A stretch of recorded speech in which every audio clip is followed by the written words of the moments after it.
Praise the Lord. ദൈവ തിരുനാമത്തിന് മഹത്വം ഉണ്ടാകട്ടെ.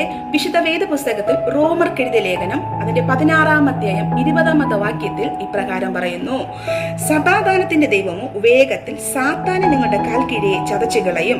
നമ്മുടെ കർത്താവായ യേശുക്രിസ്തുവിന്റെ കൃപ നിങ്ങളോടുകൂടെ ഇരിക്കുമാറാകട്ടെ. ദൈവം തന്ന നല്ല വചനത്തിനായി സ്തോത്രം ചെയ്യുന്നു. ഇന്ന് ഞാൻ നിങ്ങളുമായി ഷെയർ ചെയ്യുവാൻ ആഗ്രഹിക്കുന്നത് സമാധാനം നൽകുന്ന ദൈവത്തെ പറ്റിയാണ്. ഈ വചനത്തിൽ 3 ആശയങ്ങളാണ് നമുക്ക് കാണുവാൻ സാധിക്കുന്നത്. 1 എന്ന് പറയുന്നത് സമാധാനം നൽകുന്ന ദൈവം. 2 എന്ന് പറയുന്നത് വേഗത്തിൽ ചില കാര്യങ്ങൾ എൻ്റെ കർത്താവ് നിനക്ക് വേണ്ടി ചെയ്യുവാൻ പോകുന്നു. 3 എന്ന് പറയുന്നത് സാത്താന് നിങ്ങളുടെ കാൽ കീഴെ ചതച്ചു കളയും.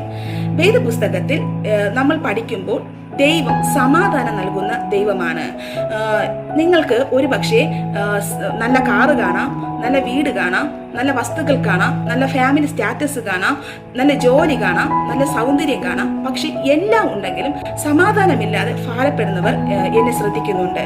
എല്ലാം ജീവിതത്തിനകത്ത് എല്ലാം ഉണ്ട്, പക്ഷേ ഒരു സമാധാനത്തിന് വേണ്ടി പ്രാർത്ഥിക്കുന്നവരുണ്ട്, സമാധാനത്തിന് വേണ്ടി ലോകപ്രകാരം ഓടുന്നവരുണ്ട്. എന്നാൽ നിങ്ങൾക്ക് സമാധാനം വേണമെങ്കിൽ കർത്താവായ യേശുക്രിസ്തുവിന്റെ അടുക്കൽ ഈ ദിവസങ്ങളിൽ കടന്നു വന്നു കഴിഞ്ഞാൽ എൻ്റെ ദൈവം നിങ്ങൾക്ക് സമാധാനം നൽകും. ദൈവവചനത്തിൽ ഇപ്രകാരം പറയുന്നു: എൻ്റെ സമാധാനം ഞാൻ നിങ്ങൾക്ക് തന്നേച്ചു പോകുന്നു. അത് ലോകം തരുന്ന പോലെയല്ല. ലോകം തരാത്ത സമാധാനം അത് കർത്താവിന് മാത്രമേ തരാൻ കഴിയത്തുള്ളൂ. പൗലോസ് കൊരിന്ത്യർക്കെഴുതിയ ലേഖനത്തിൽ ഇപ്രകാരം പറയുന്നു: നമ്മുടെ ദൈവം കലക്കത്തിന്റെ ദൈവമല്ല, സമാധാനത്തിന്റെ ദൈവമാണ്. സ്തോത്രം. അപ്പോൾ നമ്മുടെ ഭവനങ്ങളിനകത്ത് കലക്കം കൊണ്ടിടുന്നത് ശത്രുവാണ്. അപ്പോൾ നിനക്ക് സമാധാനം വേണമെങ്കിൽ ദൈവത്തിന്റെ സന്നിധിയിൽ നിന്റെ ഹൃദയത്തെ ഒന്ന് കൊടുക്കാമോ? ആ കർത്താവ് നിന്റെ ഭവനത്തിൽ കടന്നു വന്ന് നിനക്ക് സമാധാനം നൽകും. ക്രിസ്തുവിന്റെ സമാധാനം നിങ്ങളുടെ ഹൃദയങ്ങളിൽ വാഴട്ടെ എന്നാണ് പറയുന്നത്. അപ്പോൾ നിങ്ങൾക്ക് സമാധാനം വേണമെങ്കിൽ നിങ്ങളുടെ ഹൃദയങ്ങളിൽ ക്രിസ്തുവിനെ നിങ്ങൾ എന്ത് ചെയ്യണം? നിങ്ങൾ സ്വീകരിക്കണം. സ്വീകരിച്ചു കഴിഞ്ഞാൽ, നിങ്ങളുടെ ഹൃദയങ്ങളെ സ്വീകരിച്ചു കഴിഞ്ഞാൽ അസമാധാനമായി ഭാരപ്പെടുന്ന നിങ്ങളുടെ ഭവനങ്ങളിൽ എൻ്റെ കർത്താവ് കടന്നു വന്ന് നിങ്ങൾക്ക് സമാധാനം നൽകും. സ്തോത്രം. സമാധാനത്തിൽ ജീവിപ്പാനാണ് ദൈവം നമ്മെ വിളിച്ചിരിക്കുന്നത്. സ്തോത്രം. അല്ലാതെ എന്നും കരയുവാനല്ല, എന്നും ഭാരപ്പെടുവാനല്ല, എന്നും വേദനിക്കുവാനല്ല ദൈവം നമ്മെ വിളിച്ചിരിക്കുന്നത്.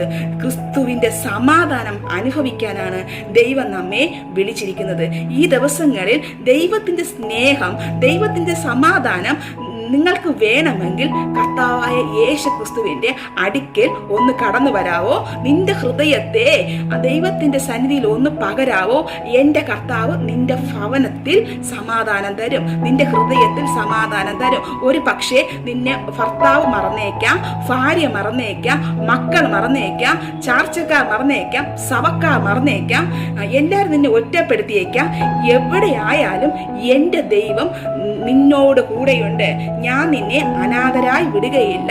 എൻ്റെ ദൈവം അത്ഭുത മന്ത്രിയാണ്, വീരനാ ദൈവമാണ്, നിത്യപിതാവാണ്, സമാധാന പ്രഭുവാണ്. ദൈവമക്കളെ, ദൈവത്തിന്റെ സന്നിധിയിൽ ഒന്ന് അടുത്തു വരാവോ? എൻ്റെ കർത്താവ് നിന്നെ സ്നേഹിക്കുന്നു. ഈ തന്ന വചനത്തിനായി സ്തോത്രം ചെയ്യുന്നു. ദൈവം എല്ലാവരെയും ദൈവം അനുഗ്രഹിക്കട്ടെ. ആമേൻ. സ്തോത്രം.